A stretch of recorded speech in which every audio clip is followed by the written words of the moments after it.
bureau. He covers Kentucky for the Lexington Herald-Leader. He's on your radio right now. His name's Jon Hale, and he's been on this show before, so welcome back, Jon. Appreciate your time this afternoon.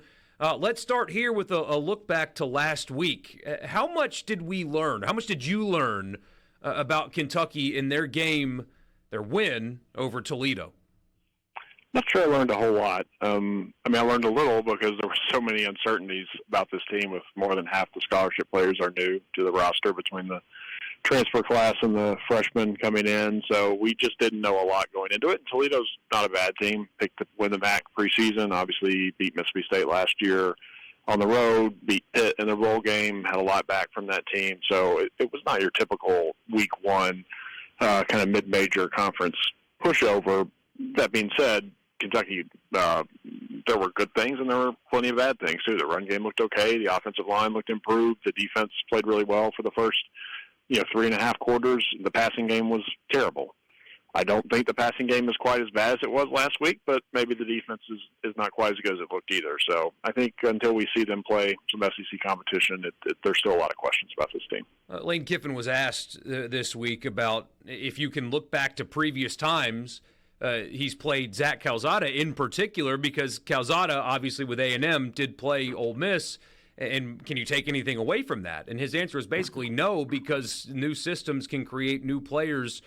What can an Ole Miss fan expect to see from Zack Kalzada after having watched him before under Jimbo Fisher? Yeah, that's a really good question because I think Kentucky fans are asking the same question this week. He was, not a perfect quarterback at A&M the year he played there, came off the bench and then replaced Haynes King when he got injured in 2021. They beat number 1 Alabama that year. But he was in a position when King was healthy, he was not going to start anymore, so he transferred to Auburn. Didn't play at Auburn for a year, had a shoulder injury that contributed to that. Ended up at FCS Incarnate Word for 2 years and put up kind of video game numbers, but they were running a kind of spread offense against FCS competition, so I don't think we can read a lot into that. That's not what Kentucky does, even when the offense is working well. The best case scenario, I think, for Zack Kalzada, and he said it a few times preseason, is he wants to be kind of that game manager quarterback where he has the arm strength to make plays down the field, but to be patient and not force those throws when they're not there, and then otherwise just kind of stay ahead of the change. That's what Kentucky wants to do. They want to run the ball. They want to, make big plays off play action. The problem was in that first game, they couldn't connect on any of those deep throws. They had one in the first drive that looked like it was a catch down the sideline that got overturned by replay, but other than that, 2 pass interferences were the only thing they had to show from that, and they threw for 85 yards. So he made bad decisions. You would hope that as a 7th-year quarterback, the thing you can count on is to make the right decision in most instances, and that didn't happen in week one. How much of that was nerves? How much of that was being amped up for being back in the SEC? I think that's the big question this week.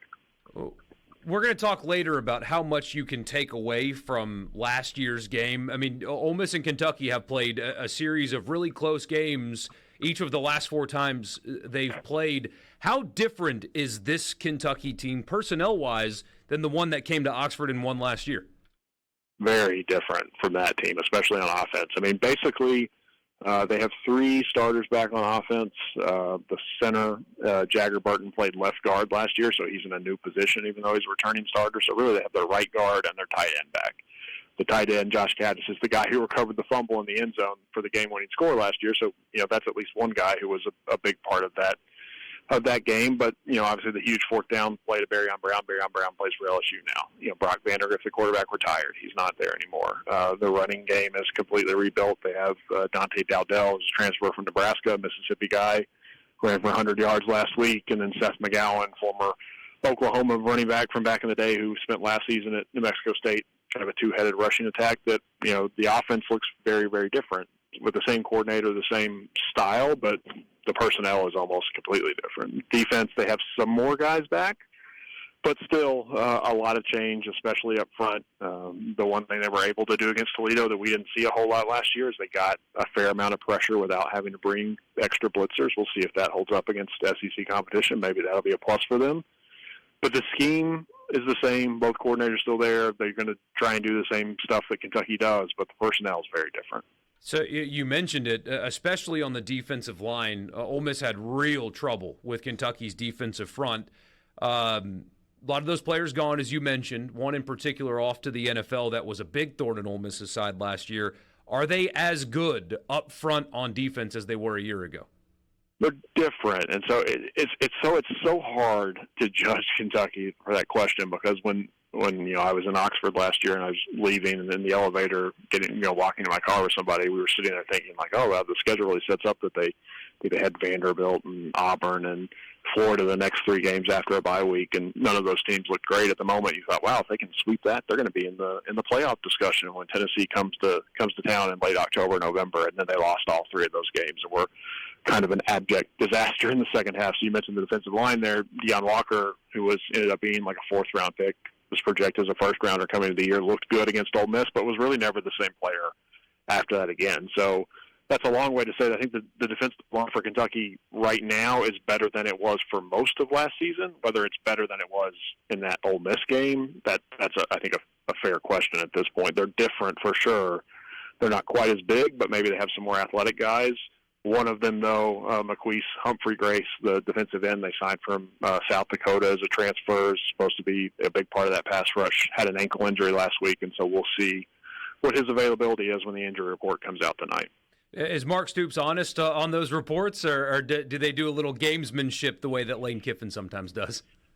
I think for the most part, I can't think of a scenario last year where it was, just an abject lie. There were always guys who showed up on Wednesday as, questionable or probable or whatever, who dropped off by the end of the week. But when in the real actual injury scenarios, they were pretty upfront. I think maybe only once all season did they try to do the game time decision tag on anybody. By game day, it was pretty clear who was there. The one thing that did happen occasionally is guys we did not know were injured at all, who weren't hurt in the last game and weren't on the Wednesday report, would suddenly pop up on Friday out of the blue. But I guess theoretically, if you want to be generous, you could say that maybe they got hurt in practice those 2 days. You mentioned coordinators the same, so scheme not changing. I mean, it feels very simple. Kentucky's going to try to slow this game down and limit possessions because the contrasting styles with how these offenses want to operate and how quickly they want to score is apparent. And, I mean, just like a year ago, especially on their home field, it feels like Kentucky's just going to try to make this game move as fast as possible, but as slow, it'll look as slow as possible, if that makes sense. Yeah, absolutely. And, obviously the problem with that strategy is, Ole Miss can score as quickly as any team in the country other than maybe Tennessee. And so, they don't need 3 or 4 minute drives to go out there and put up a bunch of points. So there's just really no scenario that Kentucky's competitive in this game. If it's played in the 30s or higher, it's got to be in the 20s. And, after last week, there's probably real questions about whether Kentucky can even score 20.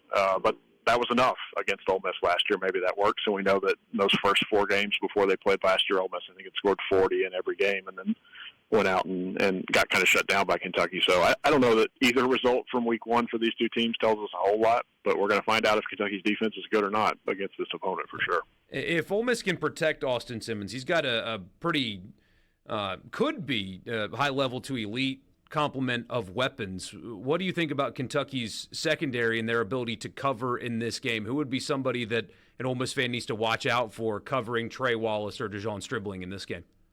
It is supposed to be a strength of this team. They do feel really good about their 2 corners, maybe their top 3 corners, J.Q. Hardaway, DJ Waller, who's a former Michigan transfer, and Ryan Nichols, 3 guys that they think have really high-level potential, and they did not add – safety was the only position they didn't add a transfer this offseason, which tells you they feel good about those 2 guys. But their starting safeties, frankly, didn't play very well last year and had a few mistakes in the opener, too, so that was kind of a head-scratcher. Mark Stoops will tell you he thinks the secondary's, one of the strengths of this team, but, we have not seen it play out that way always, so it's going to be an interesting test for those guys for sure. Got less than a minute. What kind of environment do you think Ole Miss is walking into in this game?